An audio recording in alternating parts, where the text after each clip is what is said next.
السلام عليكم ورحمة الله وبركاته. اللهم صل وسلم وبارك على أفضل الخلق وعلى آله وأصحابه أجمعين. يا صباح الفل، يا صباح السعادة. بحبكم في الله حبايبي، ما نحرمش منكم ولا من وجودكم.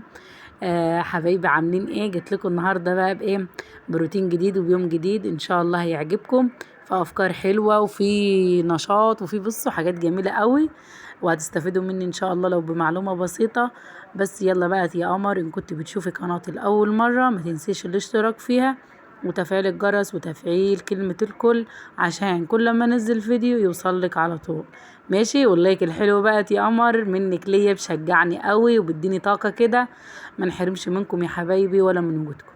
بصوا بقى النهاردة ايه يا ميرو؟ النهاردة يوم الخميس، يوم البركة ويوم الحاجات الحلوة. ايوه بجد يوم الحاجات الحلوة، لان يوم الخميس ده ايه؟ يوم السوق بتاعنا. تمام؟ هنا بقى ايه؟ كان يومي بادئ بصوا من الفجر. طبعا احنا في ايام مدارس و... وده طبيعي ان احنا نقوم من الفجر، اي ام طبعا بتقوم من الفجر. فانا بقى على ما قمت مشيت عبد الرحمن، ورجعت مشيت كوكي، ورجعت ايه؟ كان مين؟ كان ابو محمد. الله يدي الصحة يا رب. راح السوق جاب لي بقى الطلبات بتاعتي هو ومحمد وجم. كنت انا بقى كان في شويه شغل خلصتهم وروتين كده خلصته على ما هم جم. تمام. هنا بقى ايه؟ كان المطبخ هو انا مخلصاه مروقاه بالليل، بس مش عارفه بجد يعني انا كنت مروقاه كان نظيف يعني بالليل. آه تخشي كده بالليل تشوفيه نظيف ما فيهوش اي حاجه. تيجي بقى تاني يوم الصبح ده معرفش بيجيله الحاجات والدنيا اللي فيه دي منين، مش عارفه بجد. يلا الحمد لله، الله المستعان. جيت هنا بقت ايه يا امارات؟ كان هو بقى جاب لي التسويقه بتاعتي اللي هي بتكفيني الاسبوع كله. تمام. جيت هنا بقى كان عندي المواعين والحاجات دي اللي انا مصفيه على الصفيه اللي على الحوض دي. دخلت كل حاجه مكانها في المطبخ، في دولة في المطبخ. وبدات ان انا بقى هنا ايه؟ الم الدنيا معايا. البوتاجاز معايا كان متبهدل. هنغسله بقى سوا. والدنيا كده ايه؟ عامله ايه؟ عامله عمايله معايا زي ما بنقول. الله المستعان، ربنا يعيننا جميعا يا رب. وطبعا دي سنة الحياة، ربنا يعيننا جميعا. اللهم صل على سيدنا محمد وعلى آله وأصحابه أجمعين. السهر الايام دي وحش قوي يا بنات، مش عايزين نسهر لان بجد السهر مش حلو خالص. انا بحب السهر وداري على السهر. فبجد بصوا اليوم اللي ببقى سهرانه فيه دي بصوا ببقى تعب قوي طول النهار بجد، لان انتي ما خدتيش كفايتك من النوم فبتحس بالتعب وبالارهاق. فنصيحة مني لكم ولنفسي بلاش سهر خالص. عايزين نتنشط كده وننام بدري ونقوم بدري. بس انا سبحان الله يعني في حاجة كده مش عارفة هي دي طبيعي ولا هي ده حاجة من عند ربنا ولا هو ايه. انا من النوعية اللي ممكن انام ساعتين او 3 يكفوني. يعني ايه؟ يعني انام ساعتين 3 خلاص ارتحت وجسمي ارتاح وخلاص اقوم. مش اللي انا مثلا انام لي 5 6 ساعات متواصلة كده، لا مش بنام كده خالص. يعني انا ممكن انام واحدة على الساعة مثلا 5، آه، اقوم واقوم مرتاحة. انتوا فاهمين يعني؟ انام الساعة 5 5 ايه؟ لا، انام الساعة 1، اقوم الساعة 5 او 5:30، اكون مرتاحة وجسمي مرتاح. يعني ما ببقاش مرهقة ولا تعبان. يعني 3 4 ساعات وجسمي يرتاح واكون مرتاحة. مش عارفة ده بقى ايه، سبحان الله. يعني انا نفسي بجد انام كده، انام لي 5 6 ساعات على بعض كده، بس ما فيش الكلام ده، مش عارفة ليه. اللهم صل على سيدنا محمد وعلى اله واصحابه اجمعين. جيت بقى كنا فطرنا. طبعا يوم الخميس ده معروف بايه؟ بالطعميه والسردين والفول والحاجات الحلوه دي. جيت بقى ايه ساعه ما ابو محمد جه. وضبط الفطار بقى، طبعا السردين طبعا والطعميه السخنه، وقعدنا بقى ايه فطرنا كده وظبطنا الدنيا. وقمت قايمة على المطبخ، قلت بقى اما اروقه وانضفه، لانه طول ما هو ايه مش نضيف كده وفي مواعين طبعا الواحد بتبقى نفسيته مش حلو. بصوا بقى يا بنات، قبل ما روقت المطبخ ده كنت روقت الصالة معايا بره وروقت الركنة وروقت مدخل بيتي. اهم حاجة مدخل البيت والركنة والاماكن، اللي هو مثلا لو جالك ضيف ان هو هيخش على طول على المكان ده. ما هو معلش الضيف مش هيجي من بره يخش المطبخ، فاحنا ايه، المطبخ ده بخليه لاخر حاجة. تمام. يعني انا بجيبها من بره كده، بنضف الاول قدام بيتي ومدخل بيتي، وانضف قدامه كويس، وبعدين اقوم داخله بقى على المطبخ مروقاه وعلى المواعين وعلى الحاجات دي. لان زي ما قلت لكم ده مدخل بيتنا، لو جالنا حد طبعا ده المدخل وهيجي طبيعي يخش على المدخل على طول. جيت على البوتاجاز بتاعي، حطيت له نوع المنظف اللي انا بستعمله على ما ايه ما يروقوا شويه، لان كان في بقع جامده شويه، فما كانتش السلكه ما كانتش هتنضفها معايا. رشيت عليه كده وهنقعه شويه على ما نشوف بقى الخضار اللي جوزي جابهولي. جاب لنا خيار وليمون وشطة حامية، احنا من عشاق الشطة الحامية. وجاب لنا فلفل رومي، الفلفل الرومي ده جميل بردك، والطماطم. بصوا يا بنات، انا من عادتي مش بسأل الاسعار ايه ولا الكيول ايه، تمام؟ بس انا ايه اليوم ده بصراحة، لان انا سامعة ان الطماطم غالية، فسألته بقول له القوطة بكام؟ قام قايل لي الكيلو ب25 جنيه. بجد؟ الكيلو ب25 جنيه؟ ايه ده؟ يعني 2 كيلو ب50 جنيه وما عملوش اي حاجة في الاسبوع. يلا الحمد لله، الله المستعان، هنعمل ايه بس. يلا الحمد لله. هنا بقى جاب لنا ايه، ده عنب وموز وبلح احمر وبلح اصفر وبرتقان. وجاب لنا بقى ايه من ايه الفواكه اللي موجودة. طبعا التسويق ده يا بنات لازما كده لما تيجي نغسلها ونظبطها كده ونحطها نظيفة عشان ولادنا، لان لو حطيناها من غير غسيل هي ممكن لما ما نغسلهاش، في ناس تقولك ايه ما نغسلهاش عشان تفضل معانا فترة طويلة.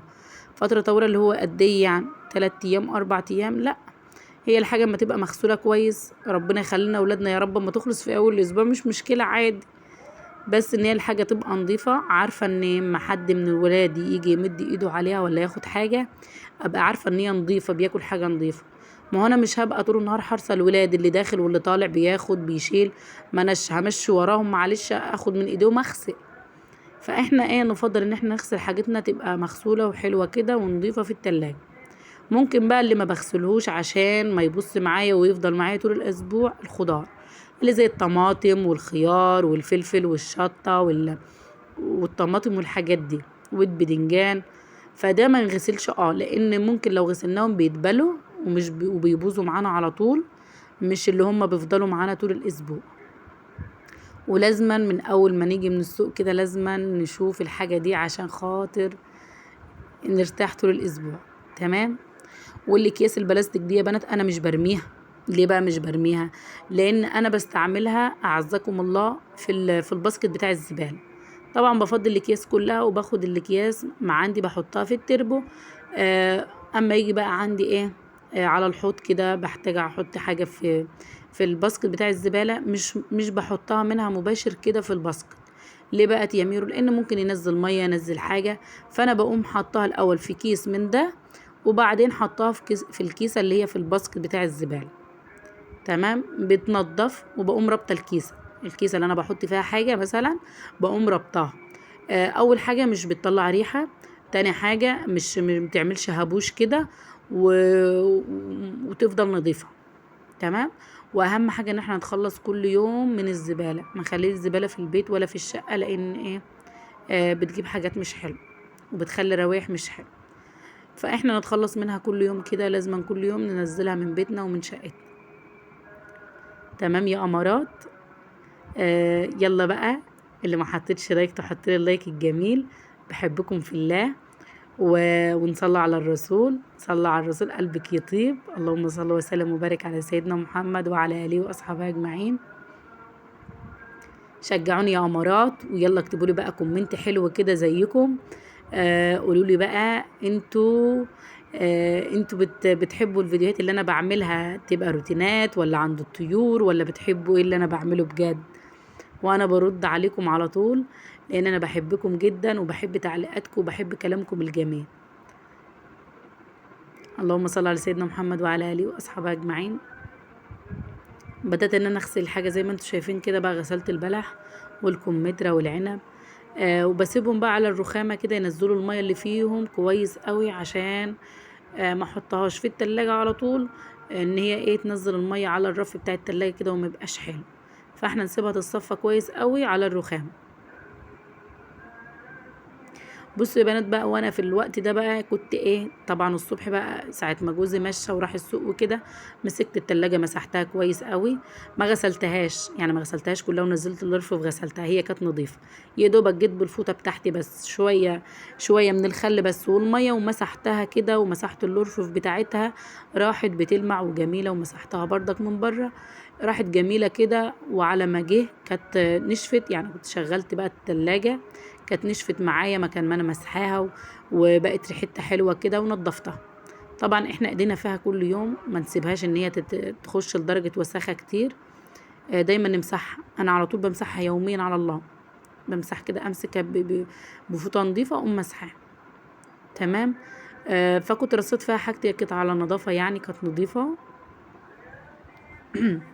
هنا بقى جيت على البوتاجاز، شفته هو ما خدش ثانيه بالليفه بتاعتي، يعني جيت بالليفة كده ما خدش ثانية واحدة، غسلته كويس ومسحته وراح بيلمع.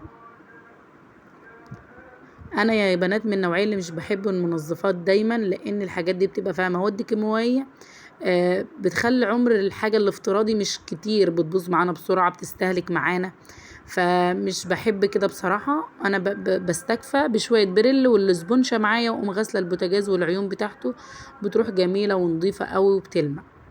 بس الله غالب بقى زي ما بنقول، لان كان في بقعة جامدة قوي حوالين العين الكبيرة دي، فكان محتاج منظف. وغسلت الحمالات بتاعة البوتاجاز ونشفته وحطيتهم تاني، وراح بيلمع وشكله جميل بجد. جيت هنا بقى يا بنات، انا عندي شارية كيلو من السمنة اللي هي الزبدة الفلاحي. تمام. هقول لكم بقى ازاي تحافظوا عليها لمدة شهر او 2 حسب الكمية اللي انت محتاجاها، وممكن تقعد معاكي سنة بحالها. تمام. الطريقة دي ممتازة قوي يا بنات. بصوا انا شارية الكيلو ده، شارياه غالي قوي بصراحة. انا الكيلو ده شاريه ب 350. مش عارفة بقى في كل الاماكن غالية كده ولا رخيص، ولا عندنا بس اللي غالي، ولا هو ايه، بس هو عندنا كان غالي قوي، مش عارفة بقى في كل الاماكن ولا ايه. هنا جبت معايا الصينية ديت، حطيت فيها قطع من التلج، مكعبات تلج كده، ومية ساقعة من التلاجة. تمام. نزلت على طول بالسمنة بتاعتي، الكيلو الزبدة ده نزلت بيه، وحطيت عليه معلقة كبيرة من الملح. ليه بقى تيامروا معلقة الملح الكبيرة دي؟ لأن الملح بيحافظ على السمنة معايا فترة طويلة، بيحافظ عليها فترة طويلة، ممكن تقعد معايا في الفريزر بالسنة بحالها، بجد سنة بحالها. لان انا حماتي بردك ربنا يديها الصحه يا رب، بتيجي كل اخر سنه كده، هم عندهم مواشي، يعني انا حماية عنده مواشي وتاجر مواشي وكده، فهم عندهم الحاجات دي. بتقوم بقى ايه، جايبالي كميه كبيره ما شاء الله، ممكن في 5-6 كيلو سمنه من دي، ومصبعاها لي صوابع زي دي كده بالظبط، وجايبها لي. بقوم حطها بقى في الفريزر، بتقعد معايا ممكن تقعد بال5-6 شهور، ما هي بتبقى كميه ما شاء الله كبيره. ولما بنعملها صوابع كده بتفرط معانا كتير، يعني انت حسب الصبع اللي انت محتاجاه. تمام. انا جيت هنا بقى ايه، زي ما قلت لكم بقى، بنحط الملح، بتفضل بقى كميه يعني بتفضل معاك فتره طويله في الفريزر. انا بعملها زي ما حماتي بتعملها بالظبط، زي ما كانت بتعملها، يعني انا كنت في العيله كنت بعملها كده.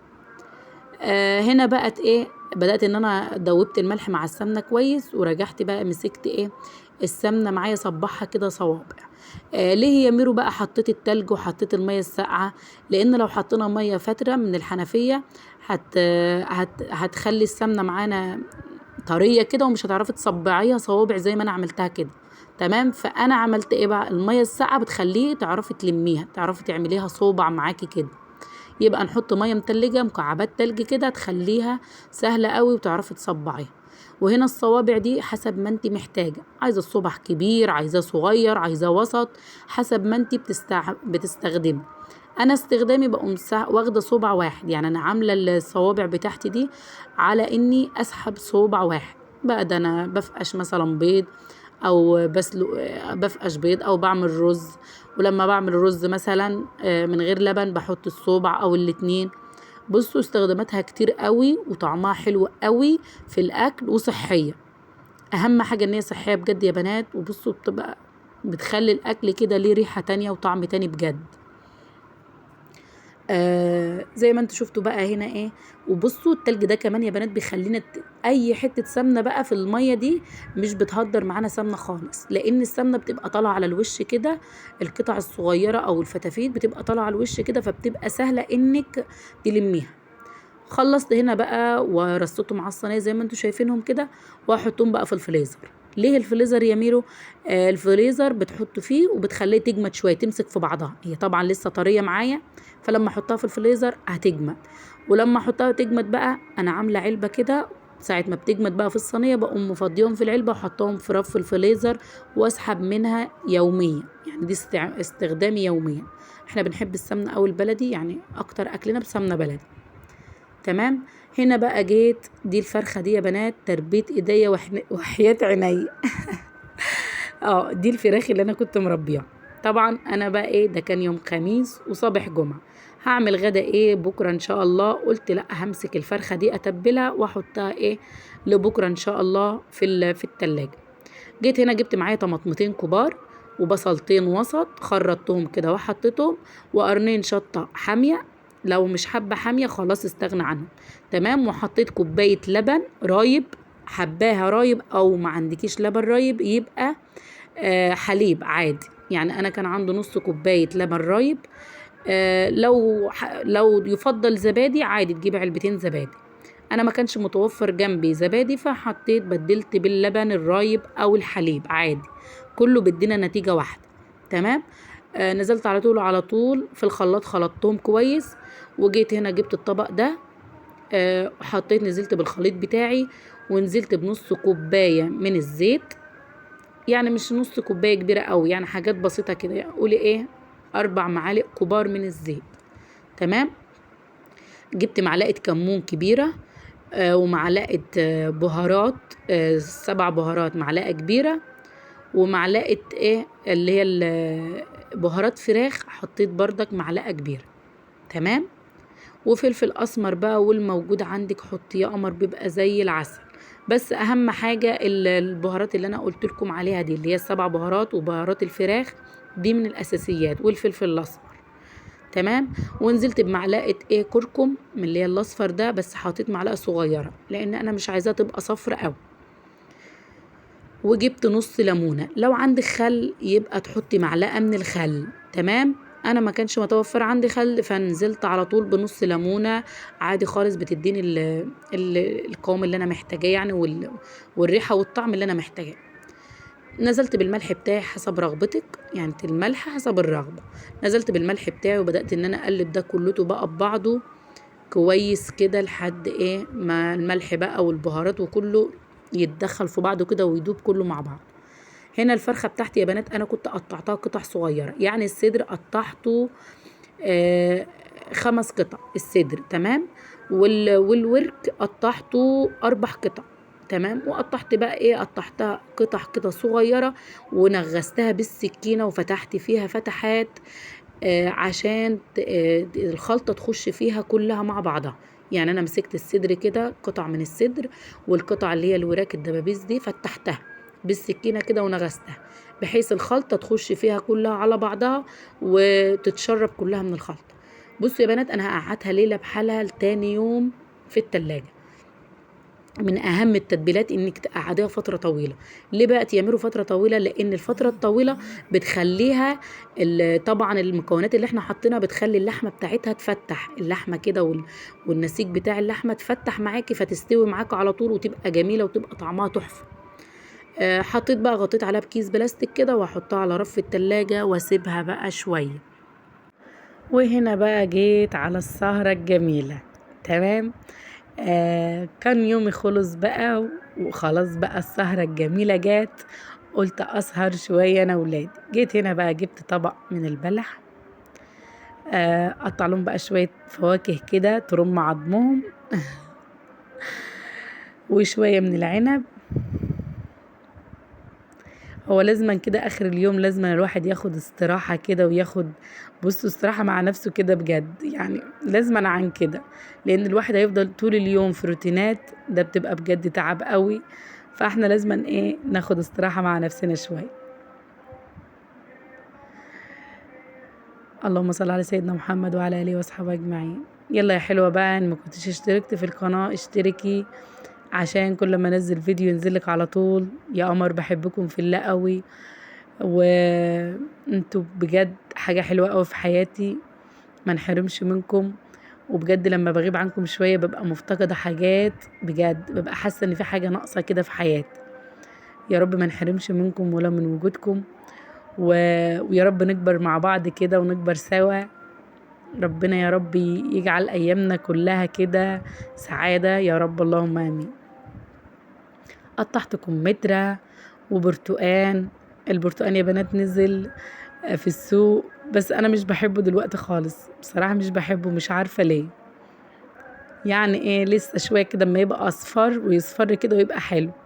وانا يا بنات من عشاقة البرتقان السكري، بجد بحب البرتقان اللي هو مسكر شوية ده، السكري ده، مش بحب اللي هو البلدي ده، مش عارفة ليه. هنا بقى صبيت كوباية عصير مانجا متلجة جميلة، وكانت صينيتي جاهزة والسهرة جاهزة، وكده سهرتنا خلصت. وهنا يكون يومي خلص، ويا رب أكون كان يومي خفيف عليكم، وتكونوا استفدتوا مني لو بمعلومة بسيطة. بحبكم في الله وبحب كلامكم جدا، ما نحرمش منكم حبايبي. أسيبكم بقى في رعاية الله، مع السلامة.